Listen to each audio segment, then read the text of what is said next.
Хайырлы көн укучылар. Бүгенге онлайн дәрестә без рациональ вакламаларны тапкырларга, бүләргә һәм дәрәҗәгә күтәрергә өйрәнербез. Сез инде гади вакламаларны тапкырлау һәм бүлү кагыйдәсе белән таныш.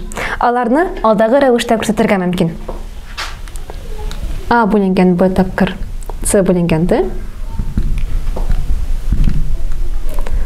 Санаучыны санаучыга тапкырлыйбыз һәм ваклаучыны ваклаучыга тапкырлыйбыз. Бер вакламаны икенчесенә бүлер өчен беренче вакламаны аның киресенә тапкырлыйбыз.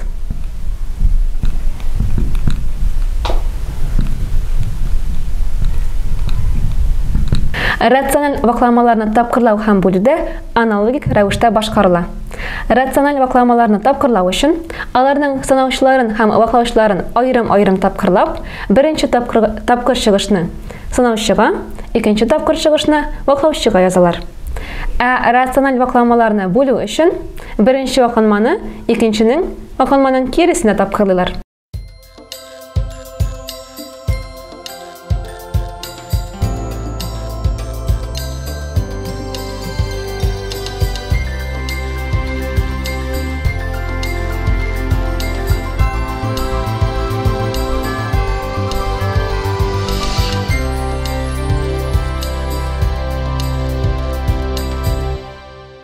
Хәзер рациональ вакламаларны дәрәҗәгә күтәрү ничек башкарылган ачыклык. Моның өчен А бүленгән Б-ны n-нче дәрәҗәгә күтәрик. N-нче дәрәҗәгә күтәрү ул А бүленгән Б-ны үз-үзенә n тапкырлау дигәннең аты.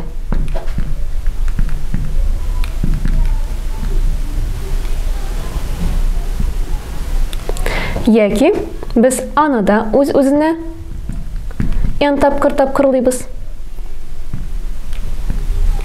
B-ны да үз-үзенә n тапкырлыйбыз.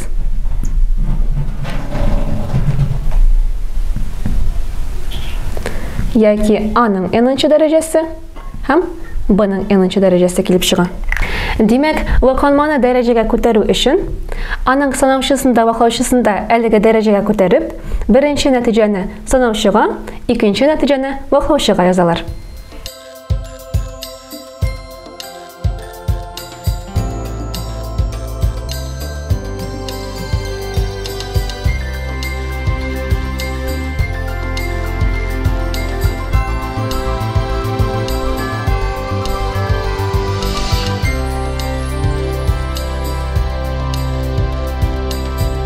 Шуның белән теория өлеше тамам.